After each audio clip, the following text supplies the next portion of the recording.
이 시간 하나님께서 우리에게 주신 말씀은 요한복음 4장 19절에서 26절까지의 말씀입니다.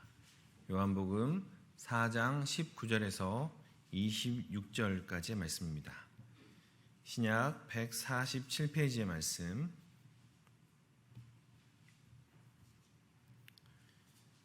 요한복음 4장 19절에서 26절까지의 말씀을 제가 한 절 읽고 여러분이 한 절 읽고 한 절씩 교독하겠습니다. 여자가 이르되 주여 내가 보니 선지자로소이다.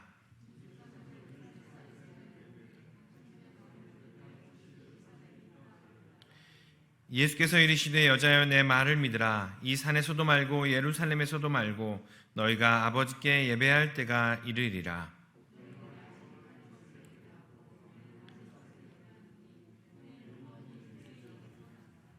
아버지께 참되게 예배하는 자들은 영과 진리로 예배할 때가 오나니 곧 이때라. 아버지께서는 자기에게 이렇게 예배하는 자들을 찾으시느니라.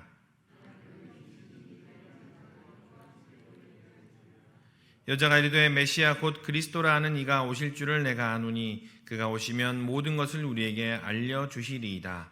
예수께서 이르시되 내가 말하는 내가 그라 하시니라. 아멘. 계속해서 사마리아 여인과 예수님이 나눈 이야기를 함께 보고 있습니다. 우리가 이 사마리아 여인 그러면 과거에는 보통 남편 5이 있는 부정한 여인, 음란한 여인, 이러한 여인으로 묘사를 해버렸습니다. 그런데 4장에서 계속 우리가 이 여인과 예수님이 나눈 이야기들을 보게 되면 결코 가볍지 않은 이야기들을 나누고 있습니다. 또 그렇게 영생하도록 솟아나는 샘물에 대한 이야기를 하고 있고, 또 오늘 본문에서는 영과 진리의 예배에 대한 이야기를 하는데 이 사마리아 여인은 그것을 잘 흡수하고 잘 받아들이는 그러한 모습을 보게 됩니다. 그리고 이 사마리아의 수가성의 사람들에게 이 여인은 전도까지 합니다. 우리가 가지고 있었던 이 여인에 대한 선입견이 혹시나 그냥 아무것도 모르는, 아무것도 하지 않는 부정한 여인, 이렇게 이 여인을 바라보고 있었지는 않았나라고 생각을 해보게 됩니다.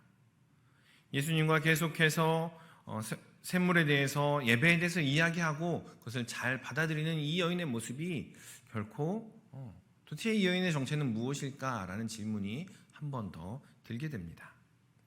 더불어서 이렇게 생각을 해볼 수 있습니다. 3장에서 진리에 대하여 밤중에 찾아온 니고데모에 대해서는 진리를 구하는 좋은 선생님, 이렇게 이야기를 합니다. 그런데 똑같은 질문을 가지고 똑같이 진리에 대해서 갈구하며 진리에 대한 이야기를 하는 오늘 4장의 니고데모의 이 사마리아의 여인은 우리는 부정한 여인이다라고 그냥 판단해 버립니다. 오늘 이 시간을 통해서 우리가 가지고 있는 유대 중심, 예루살렘 중심, 그리고 남성 중심의 그런 생각들을 벗어버리는 그러한 시간들이 되시면 좋겠습니다.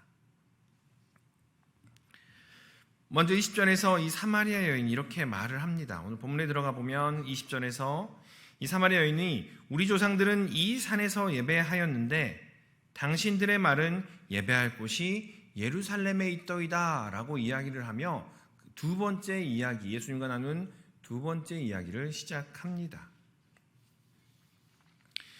이 여인은 예수님과 이야기를 나눈 후에 영생하도록 솟아나는 샘물에 대해서 경험을 하였습니다. 그 경험, 다시 물길로 오지도 않아도 되는 그 경험을 예수님을 통하여 하였습니다. 그래서 하나님에 대한 갈증이 극에 달한 것 같습니다. 갈증이 달하고 갈증이 극에 달하자 어떻게 하면 하나님께 예배드릴 수 있을까요? 어떻게 하면 하나님을 알 수 있을까요? 라는 표현이 어디서 예배를 드려야겠습니까? 나도 예배를 드리고 싶습니다 라고 이야기를 하게 된 것입니다. 그런데 이 여인이 접한 문제는 한 가지 문제가 있었습니다.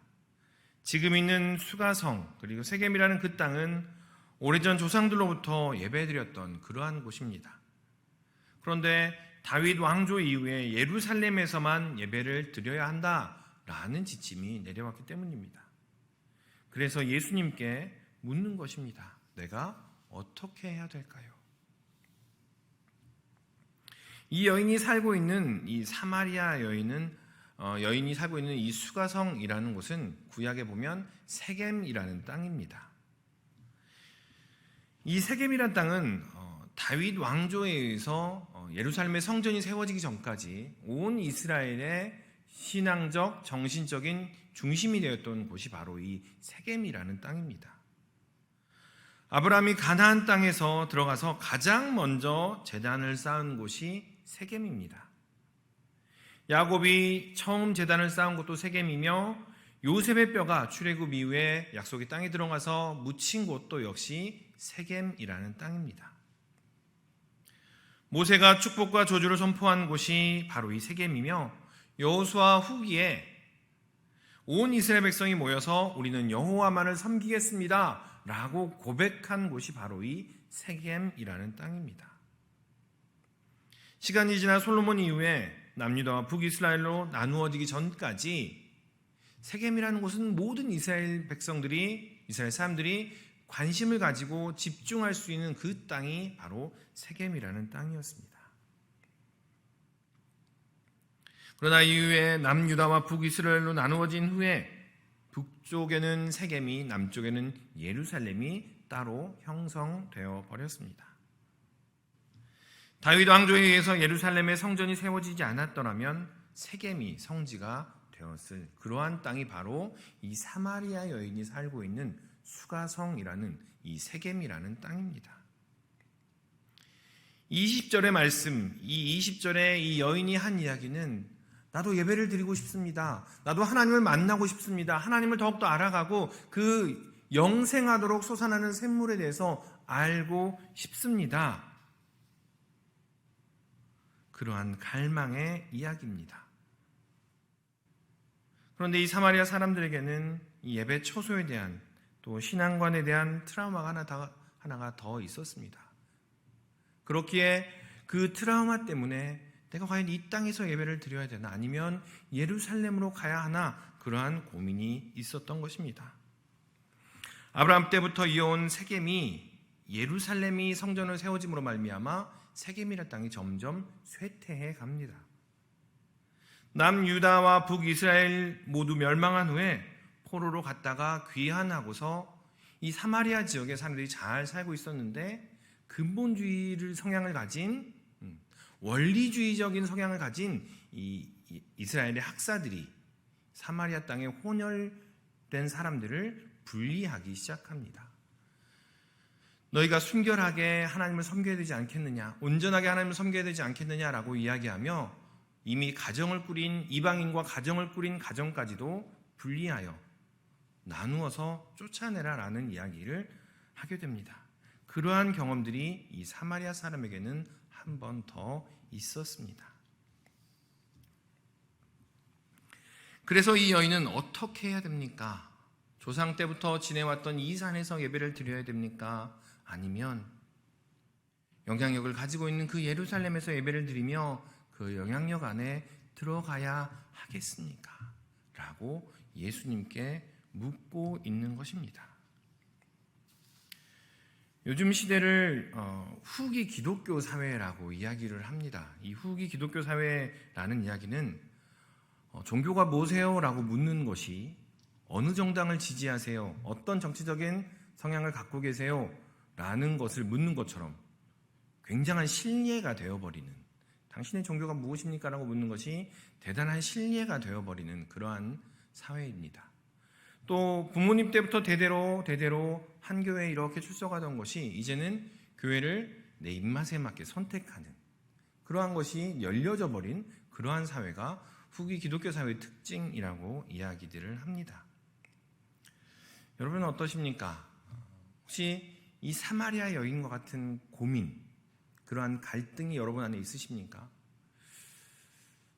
조상 대대로 함께 가져왔던 그 흐름들 따라서 이곳에서 예배를 드리고 싶은데 그곳에 가면 너무나 아프고 힘들고, 또 예루살렘에 가서 그곳에 가서 그 영향력 있는 사람들, 소위 힘 있다는 사람들과 함께 예배 드리고 싶은데 그들이 나를 받아줄까 고민되는, 이렇게 해야 되나 저렇게 해야 되나 고민 가운데 있는 이 여인의 모습입니다.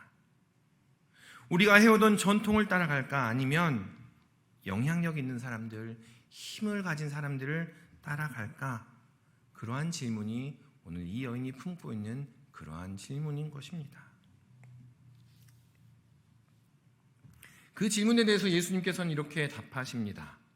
이 산에서도 말고 예루살렘에서도 말고 라고 대답하십니다. 예수님께서는 그것들을 모두가 다 아니라고 이야기하십니다. 축복의 산이 뭐 어떻느냐? 예루살렘이 뭐 어때? 정작 중요한 것은 예배하는 장소가 아니라, 하나님께 예배드리는 그러한 장소가 아니라 누구에게 예배를 드리는가?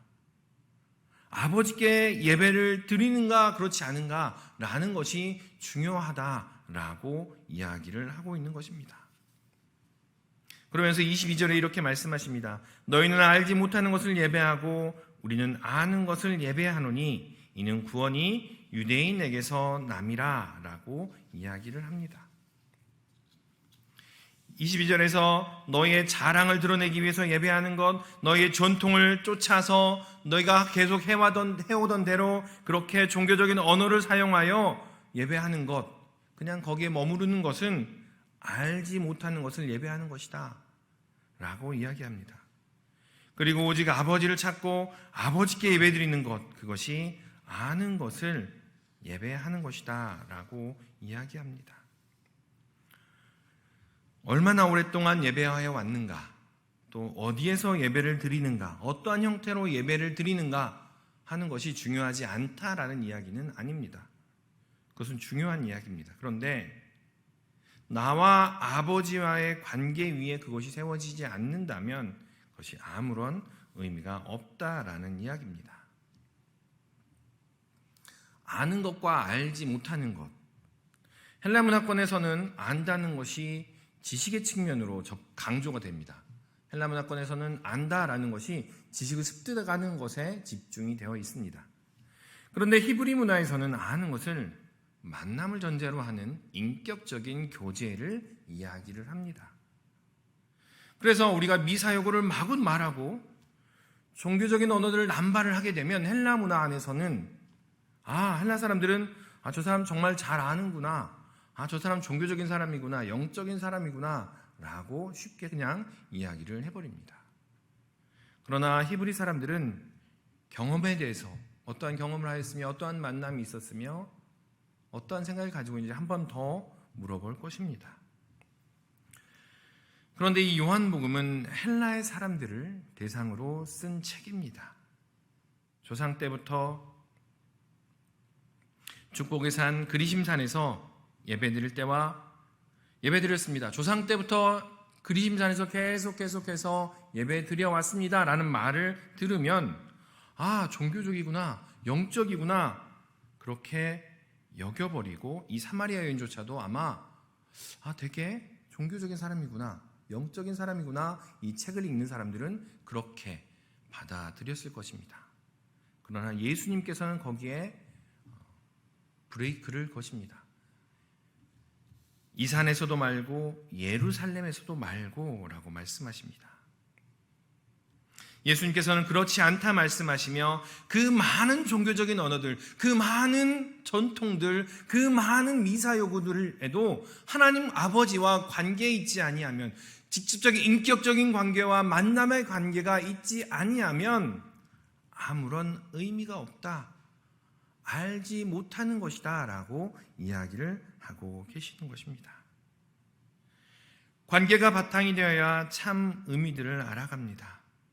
그 관계가 바로 거룩의 시작이며 언약이 시작되는 그러한 시점이라고 할 수 있습니다. 출애굽기 20장에 보면 우리가 너무나 잘 아는 것처럼 시내산에서 하나님께서 이스라엘 백성과 언약을 맺는 이야기가 나옵니다. 시내산에서 언약을 맺기 위해서 19장에서 준비를 합니다. 외형적인 거룩함을, 하루 첫째 날 둘째 날 동안에는 옷을 빨고 부정한 것들을 만지지 말며 온전하게 준비해라 라고 이야기하면서 19장의 준비에 대한, 외형적인 거룩함에 대한 이야기를 하십니다. 그런데 18장에 갑자기 모세의 가족이 상봉하는 이야기가 나옵니다. 갑자기 미디안 제사장인 장인 이드로가 등장을 합니다. 하나님께서는 외형적인 거룩함을 갖추기 전에 먼저 가정 안에서, 작게는 가정 안에서 관계가 회복되어지고 온전한 관계가 이루어지는 것이 참된 거룩으로 나아가는 것임을 이야기하고 계시는 것입니다. 더 나아가서 모세의 장인 이드로와 함께 만나 그 이스라엘 백성을 이끄는 것을 이야기하면서 이 모세의 장인 이드로는 아브라함의 후처인 그두라의 후손입니다. 미디안 족속, 아브라함의 후처의 후손인 이 미디안 족속과의 관계가 회복되는, 처음에 약속을 맺었던, 처음 언약을 맺었던 이 아브라함과의 언약을 다시 한번 갱신시키는 그 사건들을 이야기를 하고 있는 것입니다. 온전한 관계가 바탕이 되어야 그 거룩이, 온전함이 실행되어진다라는 이야기입니다. 요즘에 회복적 정의라는 그런 말 들어보셨습니까? 우리는 그런 정의라는 단어를 듣게 되면 벌을 주는 사람, 벌을 받는 사람, 잘한 사람, 못한 사람 이렇게 나누어 버리는 것을 우리는 쉽게 그냥 막연하게 정의라고 표현을 해버립니다. 그런데 이렇게 하는 순간 그 공동체는 둘로 나누어지게 되고, 이렇게 하는 순간 그 둘 사이의 관계는 좀처럼 회복하기 어려운 그런 관계가 되어버리는 것 같습니다. 그래서 사람들이 이야기를 하기 시작했습니다. 회복적인 정의, 이것을 이야기하면서 관계를 바탕으로 정의를 실현하는 그런 모임들을 만들어가기 시작했습니다.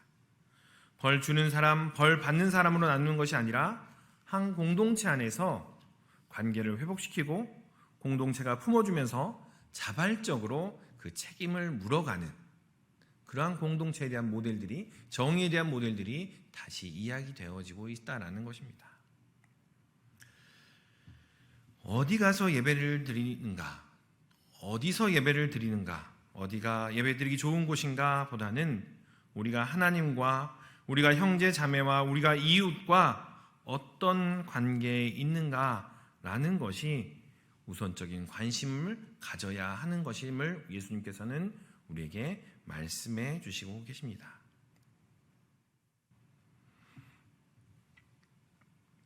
아버지를 찾고 관계하려는 이들이 자신을 자랑하고 드러내기 위해서, 이 사마리아인도 역시나 그런 모습도 있었습니다. 우리 조상 때부터라고 이야기하면서 나는 세겜이란 곳에 살았어요. 영적으로 굉장히 좋은 곳에 우리 조상 때부터 지내왔습니다 라는 이야기할 정도로 자신을 드러내는 그러한 모습이 있었는데, 예수님께서는 이제는 영과 진리로 아버지를 찾을 때가 왔다라고 더불어서 예배의 모습들을 이야기를 합니다. 고대 근동의 예배의 모습들이 대부분 몸에 대한 것이었습니다. 육체에 대한 것이었습니다.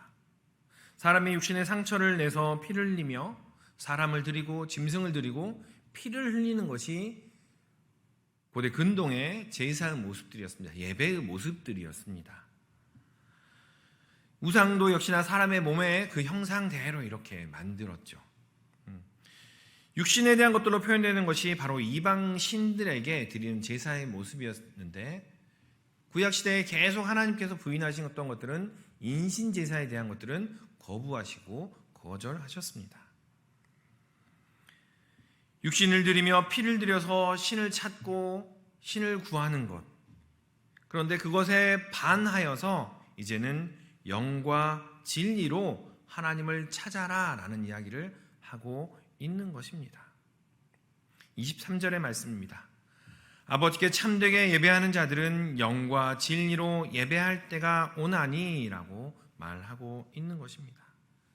마음을 다하고 목숨을 다하고 뜻을 다하고 힘을 다하여 하나님을 찾는 그러한 것을 의미합니다.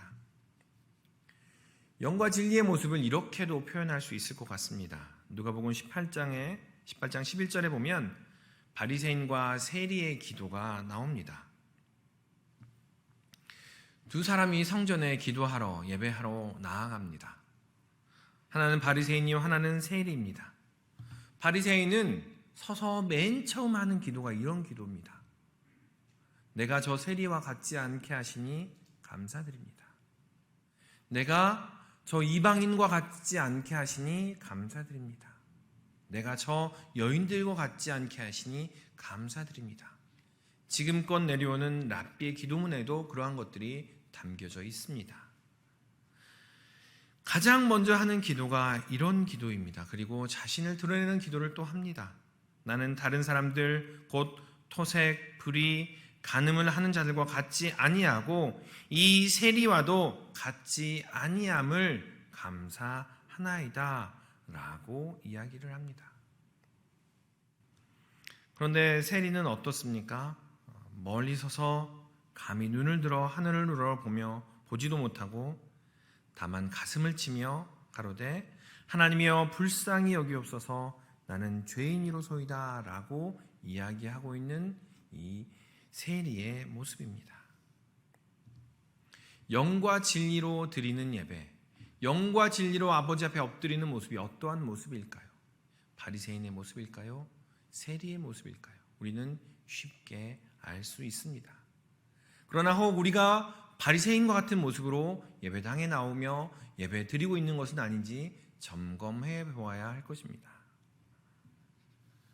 최근에 뉴스를 보면서 강릉의 한 교회 앞에 붙어 있는 커다란 플랜카드를 보게 되었습니다. 그 플랜카드에는 이렇게 쓰여 있었습니다. 땡땡땡 장로님, 당신이 노동자에게 한 짓을 보면 당신이 믿는 하나님을 어떻게 믿겠습니까? 라는 커다란 문구가 교회 앞에 새겨져 있었고 많은 노동자들이 그 앞에서 시위를 하고 있었습니다. 우리는 영과 진리로 예배를 드립니다 라는 이야기를 그냥 교회는 교회, 사회는 사회, 교회는 교회, 직장은 직장 이렇게 나누어 버리는 것이 아니라 그것이 하나 된다라는 것을 우리는 알고 있습니다. 영과 진리로 예배를 드립니다라는 것은 그것이 하나가 되어 결코 돈을 주고 바꾸어서는 안 될 하나님의 이름을 지켜내는 것임을 우리는 기억해야 할 것입니다. 영과 진리로 드리는 예배, 영과 진리라는 것은 우리가 믿는 하나님을 당신도 한번 믿어보겠습니까? 우리가 삶으로 드리는 그 하나님에 대한 이야기를 들어보고 당신도 함께 하나님을 믿어보시겠습니까? 라고 이야기할 수 있는 그러한 모습이라고 우리는 이야기할 수 있습니다. 종교적인 언어들은 최소화되고 하나님의 임재로 가득 차서 삶의 작은 것까지라도 삶의 부족하고 실수투성이일지라도 그것을 가지고 하나님 앞에 나아가서 이야기할 수 있는 것, 그것이 바로 영과 진리로 드리는 예배가 아닐까 생각해 봅니다. 우리는 이 세상에 내 자신의 모습을 드러내는 것을 좋아합니다. 이 여인도 역시나 그 갈증이 있었고 하나님을 향한 열망이 있었지만 그와 더불어서 어떻게 해야 합니까? 저 영향력 있는 사람들과 연합하여 예루살렘에 가서 예배를 드려야겠습니까? 아니면 그냥 종교적인 미사유가 넘쳐나는 이 전통에 따라서 그렇게 가야 됩니까? 어느 하나 방향을 찾지 못한 채 그러한 모습으로 나아가고 있습니다.